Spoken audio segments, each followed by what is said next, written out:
Mes plus belles histoires d'hiver, 15 récits tendres et attachants à partager.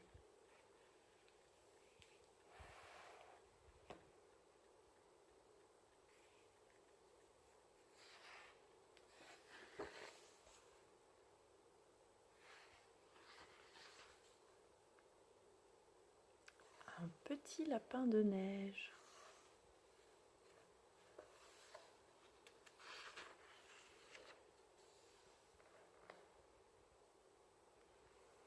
Il neige, crie joyeusement Petit Lapin à sa grande sœur.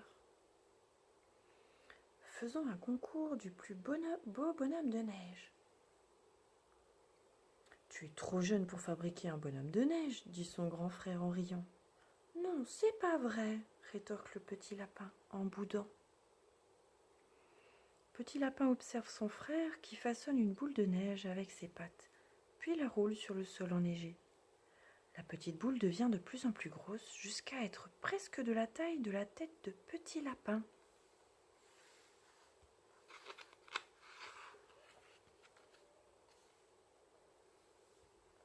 Ça a l'air facile, s'exclame Petit Lapin.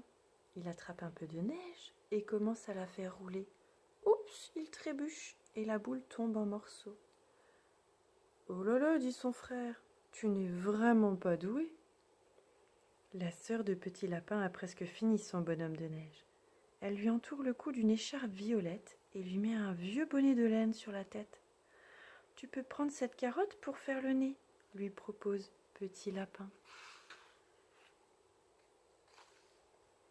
Petit Lapin essaie de placer la carotte à la place du nez du bonhomme de neige. Malheureusement, il pousse trop fort et la tête du bonhomme se met à vaciller et manque de tomber. « Petit Lapin » crie sa sœur, « tu abîmes mon bonhomme !»« Je suis peut-être trop jeune pour faire un bonhomme de neige, » pense Petit Lapin. Il s'en va tristement sans regarder où il marche. Et boum! Il se cogne contre un tronc d'arbre et toute la neige accumulée sur les branches tombe sur sa tête.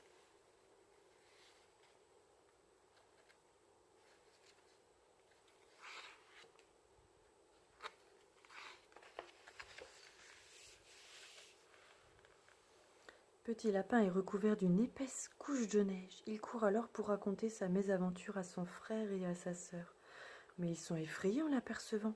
« Au secours !» crie son frère. « Un bonhomme de neige qui marche !» Petit Lapin se secoue pour faire tomber la neige, puis se met à courir dans le jardin. Son frère et sa sœur éclatent alors de rire en découvrant qu'il n'est pas un bonhomme de neige. « Petit Lapin, tu as gagné le concours !»« Oh oui !» ajoute sa sœur, « tu as réalisé le plus beau bonhomme de neige !»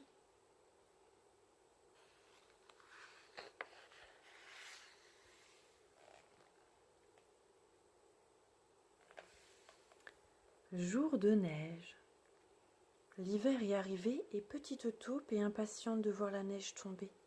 Chaque matin, elle sort de la maison et observe le ciel. Il vente, il pleut, mais il ne neige pas. « Rentre, ordonne maman, tu vas attraper froid. » Un jour, Petite Taupe se lève et ouvre les volets. « Il neige !» crie-t-elle d'une voix enrouée. Elle a mal à la gorge et à la tête.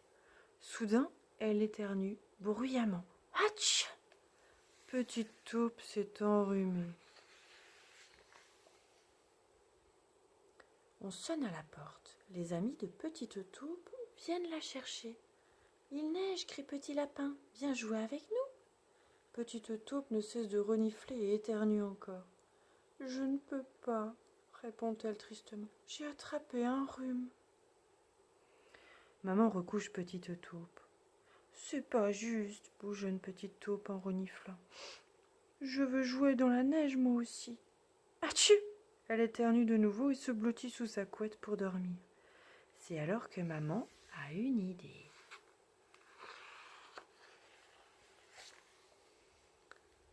« Je sais comment Petite Taupe peut jouer dans la neige, » dit maman à Petit Lapin et à Petit Écureuil. Elle va chercher des feuilles de papier blanc et les place sur la table avec des ciseaux. « Venez, je vais vous expliquer ce que nous allons faire. » Lorsque Petite Taupe se réveille, elle est entourée de flocons de neige en papier. Surprise! Crie maman, petit lapin et petit écureuil. Nous t'avons fait de la neige. Petite taupe se sent beaucoup mieux parce qu'il neige dans sa chambre. C'est encore plus amusant comme ça, dit-elle.